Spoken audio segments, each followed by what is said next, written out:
In this video, we will be discussing about Azure Functions. So Azure Function is an event-driven serverless compute option that doesn't require maintaining a virtual machine or containers, as we have discussed already about virtual machine and also the container in our previous videos in detail. So if you build an app using VMs or container, those resources have to be running in order for your app to function. With Azure Functions, an event wakes the function, alleviating the need to keep the resources provisioned when there are no events.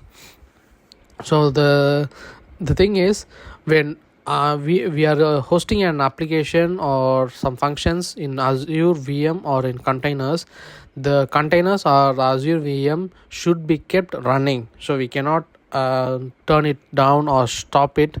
So because it's a manual work, there is nothing like something to trigger the VM to start, or to VM to the for the containers to start when there is a request. But the other side, for Azure Functions, it only works when there is a requirement.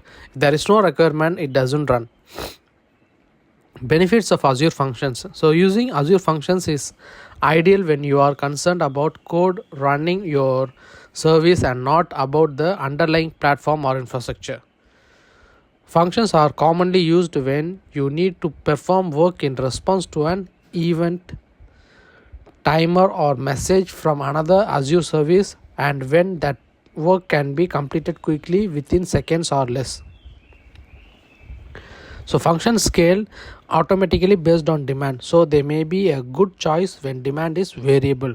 So Azure Function runs your code when it triggers and automatically deallocates the resources when the functions is finished. So that's the thing we explained here. So when the function runs your code when it triggers and automatically deallocates the resource, so it's not being run when it is not required. This is done automatically. That's the important thing. In this model, Azure only charges you for the CPU time used while your function runs. Functions can be either stateless or stateful. So when they are stateless, the default is stateless. They behave as if they restart every time they respond to an event. When they are stateful, called durable function, a context is passed through the function to track prior activity. Functions are a key component of serverless computing. They are also general compute platform for running any type of code. If the needs of the developer's app change, you can develop the project in an environment that isn't serverless. This flexibility allows you to manage scaling, run on virtual network, and even completely isolate the function.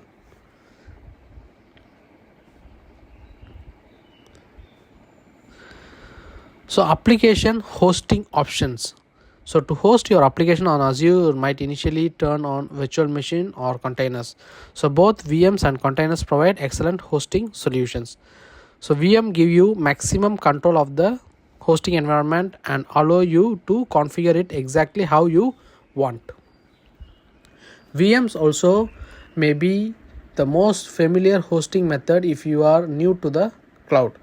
Containers with the ability to isolate and individually manage different aspects of the hosting solution can also be a robust and compelling option. So yeah, the VM and also the container part, you can refer back to our previous videos to have a detailed knowledge on how VM can be created and where it can be used and how containers are created and so on. There are other hosting options that you can use with Azure, including Azure App Service. So deployments from GitHub, Azure DevOps, or any other Git report to support a continuous deployment model. Azure App Service is a robust hosting option that you can use to host your apps in Azure. Azure App Service lets you focus on building and maintaining your app, and Azure focus on keeping the environment up and running. So the app hosting, it's being divided into two portions. The one is building and maintaining the app. The one is maintained by us. The other part, environment and running, will be managed by the Azure. Whereas the Azure VM and so on, we have to maintain both the portions. So Azure App Service is an HTTP based service for hosting web applications, REST APIs and mobile backends. So it supports multiple languages including .NET Core, Java, Ruby, Node.js, PHP or Python as well. It also supports both Windows and Linux environments, so it's like very broadly supportable.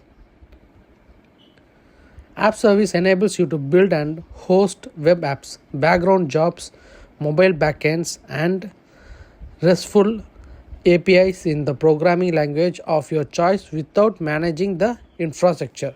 Just you will have to build and manage the apps and jobs in that. The backend infrastructure is not our concern and is managed by the Azure. So it offers automatically scaling and high availability. App Service supports Windows and Linux. It enables automated. So types of app services: web app, API, web job and mobile apps. So App Service handles most of the infrastructure decisions you deal with in hosting web app accessible apps. Deployment and management are integrated into platform. Endpoint can be secured. Sites can be scaled quickly to handle high traffic loads. The built-in load balancing and traffic manager providing high availability. All of these app styles are hosted in the same infrastructure and share the benefits. This flexibility makes App Service the ideal choice to host web-oriented applications, because when you have our web-oriented applications, the important thing we will look for is high traffic, which is solved by scaling, and this scaling is managed in App Service. Then the load balancing and traffic managing part for high availability is another key thing we will be considering when having our web applications, and which is also is inbuilt in the app services. So this all makes it a better choice for web oriented applications. So web apps. So App Service includes full support for hosting web apps by using ASP.NET, ASP.NET Core, Java, Ruby, Node.js, PHP or Python. So you can choose either Windows and Linux as the hosting operating system.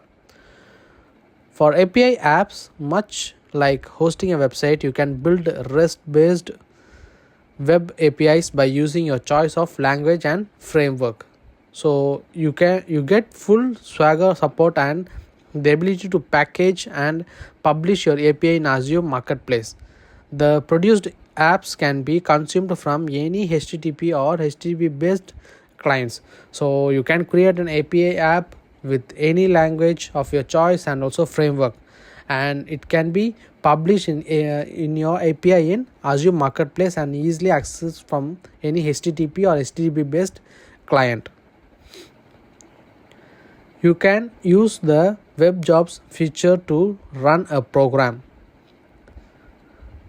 in the same context as the web app, API app or mobile app. They can be scheduled or run by a trigger. Web jobs are often used to run background tasks as part of your application logics.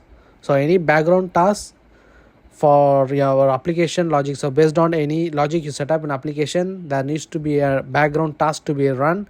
So if like equal to 1, then you need something to run, then equal to 2 or something you need to run, s something you have to run. So all these things can be programmed and run and kept running using the web jobs. Mobile apps. Use the mobile apps feature of App Service to quickly build backend for iOS and Android apps with just few actions in Azure portal. You can.